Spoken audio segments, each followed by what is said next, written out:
on motorcycles. I think that this is enough of a tragedy that it's going to cleanse this renegade behavior from the press in America. Di was beloved. This is a senseless tragedy. There was no need for this. Everyone recognizes that. And once we shut down this small contingent of stockerazis, life will be back to what it was before. The outpouring of sympathy from around the world is a tribute to Diana's wide-ranging impact. She's been a player on the world stage since her marriage to Prince Charles. Siobhan Darrow takes a look back at Diana's rise to fame. 16 years ago, a shy and unknown girl captivated the world when she married the heir to the British throne. The birth of two sons seemed to complete the perfect picture. Princess Diana charmed and dazzled photographers, dignitaries, and ordinary people alike with her simplicity and her not-so-royal common touch. But she often overshadowed her husband, Prince Charles, and their fairy tale marriage soon broke down. I desperately wanted to work with him. I desperately loved my husband. Princess Diana spoke to the world in a television interview about a third person in her marriage, the woman who had been mistress to her husband for years.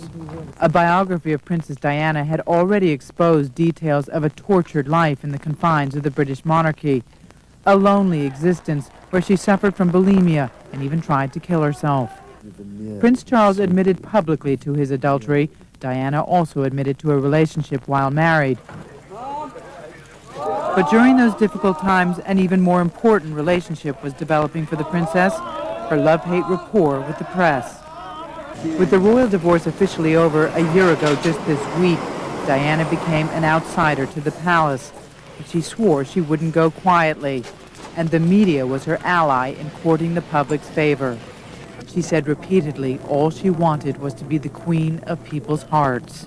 She'll be remembered as amusing, fun person to be with, and of course she'll be remembered as one of the most beautiful women in the world, one of the brightest stars in our constellation.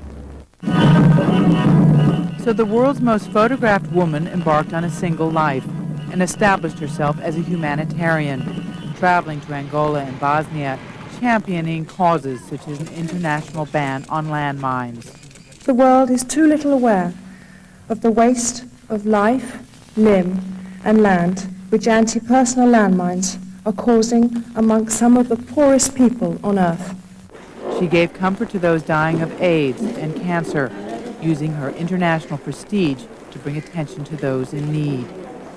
But the media was less interested in her charitable works than her love life, and stalked her relentlessly, never giving her a moment's peace, even capturing her grief at her friend Giovanni Versace's funeral. And this summer, when the princess finally seemed to find some happiness with the millionaire playboy Dodi Al-Fayed, the press dogged her every step, following her around the Mediterranean in speedboats, and now it seems following her to an untimely death. Siobhan Darrow, CNN, London. That's news now for the CNN Airport Network. I'm Brad Johnson. And remember, in your hotel or at home, tune in to CNN Headline News for the latest news throughout the day. If you have a question or comment for the CNN Airport Network. For a look at the nation's weather, let's check in with CNN's weather department.